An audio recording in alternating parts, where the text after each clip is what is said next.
Alright guys, welcome. In this video we're going to be talking about what happens when the government gets involved and institutes a price ceiling. Alright, so what's happening here, our starting point is that we have a market that was in equilibrium. Quantity supplied equals quantity demanded.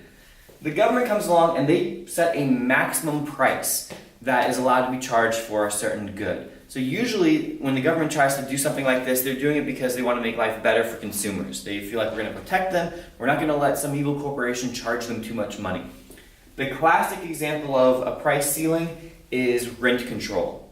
Alright, so rent control is where they set a maximum price that landlords are allowed to charge for rent, for living purposes.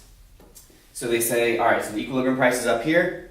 So let's say equilibrium was $1,000 a month, you're not allowed to charge more than $800 a month. And the idea again is that's going to ease the burden for consumers. Now the question is what really happens. And what we're going to see is it's going to cause some market inefficiency taking place. Alright, one thing to note before we really go any further, and you probably would want to write this down, is this price ceiling is only binding, it only matters if it is set below the equilibrium price.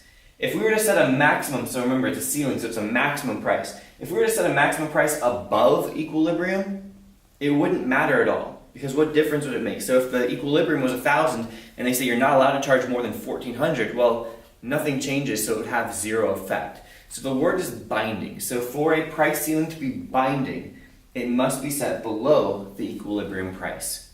Alright, so with that in mind, what happens as a result of this government policy? Okay, does it have the desired impact? The answer is yes and no.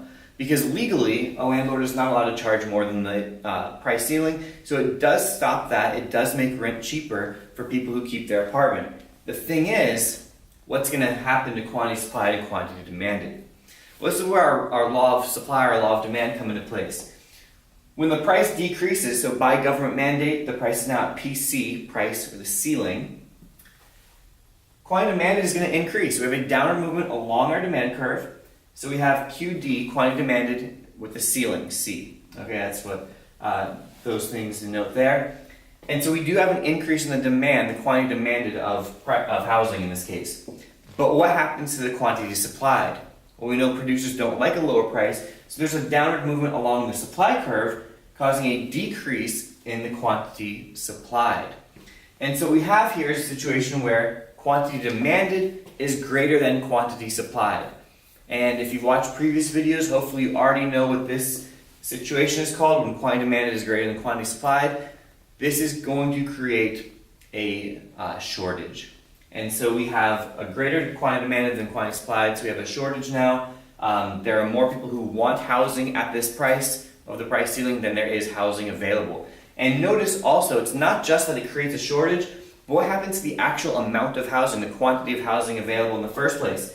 It was originally at QE, and now it's decreased to QSC.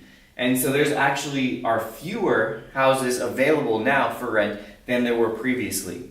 So who benefits, who loses? Well, if you had an apartment before and you still have an apartment after the price ceiling, you benefit because you get cheaper rent.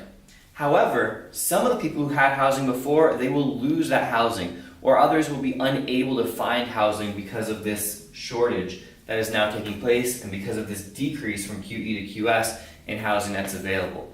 So there's good and bad there, but this is definitely an inefficient outcome, not exactly what policymakers are going for. Okay? Till next time, this has been a La Money production.